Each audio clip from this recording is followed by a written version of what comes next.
Assalamualaikum warahmatullahi wabarakatuh. Perkenalkan, nama saya Fevi Mariani dengan NIM C1C0224041.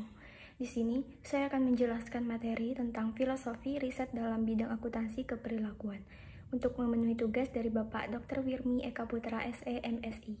Baiklah, langsung saja masuk ke materi untuk mempersingkat waktu. Pertama yaitu pergeseran arah riset. Pada tahun 1970-an, terjadi pergeseran pendekatan dalam riset akuntansi.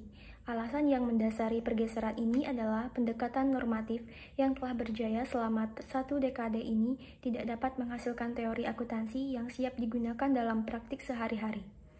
Alasan kedua yang mendasari usaha pemahaman akuntansi secara empiris dan mendalam adalah gerakan dari masyarakat peneliti akuntansi yang menitik beratkan pada pendekatan ekonomi dan perilaku. Selanjutnya, filosofi paradigma metodologi riset. Metodologi dipahami sebagai suatu cara menentukan teknik yang tepat untuk memperoleh pengetahuan. Berdasarkan asumsi-asumsi, Burrell dan Morgan 1979 mengelompokkan pengetahuan dalam 3 paradigma, yaitu fungsional interpretif. Selanjutnya, radikal humanis, dan yang terakhir radikal struktural. Akuntansi sebagai pengetahuan manusia juga dapat dipandang menurut paradigma tersebut. Paradigma fungsional. Paradigma ini merupakan paradigma yang umum dan dominan digunakan dalam riset akuntansi dibandingkan dengan paradigma lain, sehingga disebut paradigma utama. Metodologi riset yang digunakan oleh para fungsional mengikuti metodologi yang digunakan dalam ilmu alam. Selanjutnya, paradigma interpretif. Paradigma interpretif memasukkan aliran etnometodologi dan interaksionalisme simbolis fenomenologis yang didasarkan pada aliran sosiologis, hermeneutis, dan fenomenologis. Tujuan pendekatan interpretif adalah menganalisis realitas sosial dan cara realitas sosial tersebut terbentuk. Selanjutnya, paradigma strukturalisme radikal. Pendekatan ini berfokus pada konflik mendasar sebagai dasar dari produk hubungan kelas dan struktur pengendalian, serta memperlakukan dunia sosial sebagai objek eksternal dan memiliki hubungan terpisah dari manusia tertentu. Selanjutnya, paradigma humanis radikal. McIntosh mengatakan humanis radikal yang mengutamakan idealisme, humanistik, dan nilai-nilai dibandingkan dengan tujuan organisasi. Selanjutnya, paradigma postmodernisme. Postmodernisme menyajikan suatu wacana yang sedang muncul yang meletakkan dirinya di luar paradigma modern. Bahkan, dapat dikatakan bahwa paradigma postmodernisme merupakan obsesi dari paradigma modern.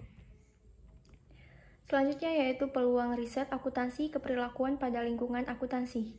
Yang pertama ada audit. Nah, penjelasan dari ini berorientasi pada pembuatan keputusan dalam audit dan telah memfokuskan riset terakhir pada penilaian dan pembuatan keputusan auditor.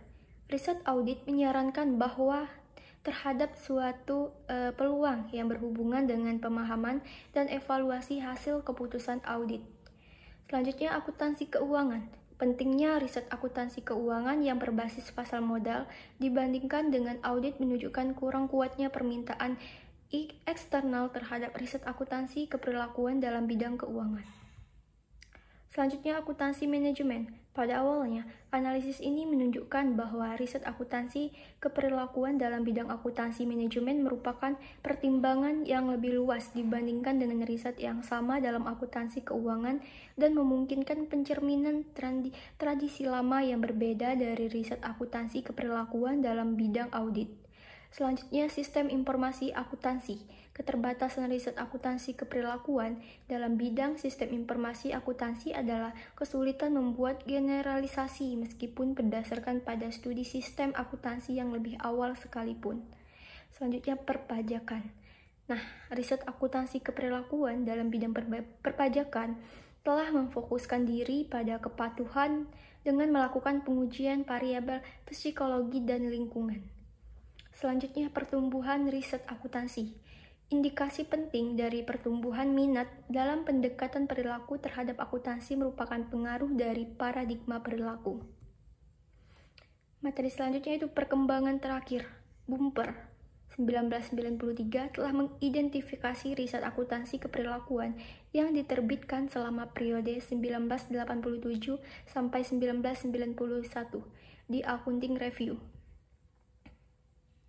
Contemporary Accounting Research, Journal of Accounting Research, dan Accounting Organization dan Society. Jurnal-jurnal tersebut umumnya dipilih karena merupakan jurnal yang paling banyak menerbitkan bagian riset ini dengan metodologi yang terbuka untuk seluruh subjek akuntansi. Dickman tahun 1993 telah menggunakan Hasselbeck's Directory untuk menghitung jumlah staf pengajar akuntansi yang dipilih dan mengidentifikasi mereka yang mempunyai minat terhadap bidang perilaku selama 3 periode.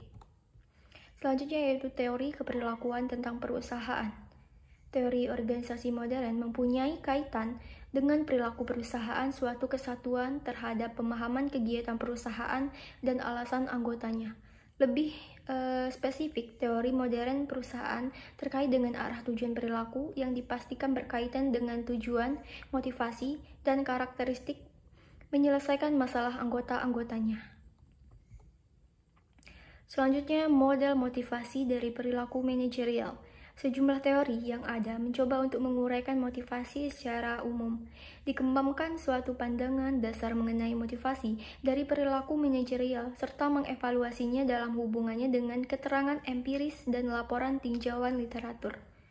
Frank Luthas yang dikutip dari Robbins melihat masalah mengenai apa yang dilakukan oleh para manajer dari suatu perspektif yang agak berbeda. Selanjutnya, wawasan untuk masa depan. Saat ini, dengan pendekatan riset yang lebih terbuka, masalah-masalah tersebut kembali menjadi masalah-masalah riset saat ini.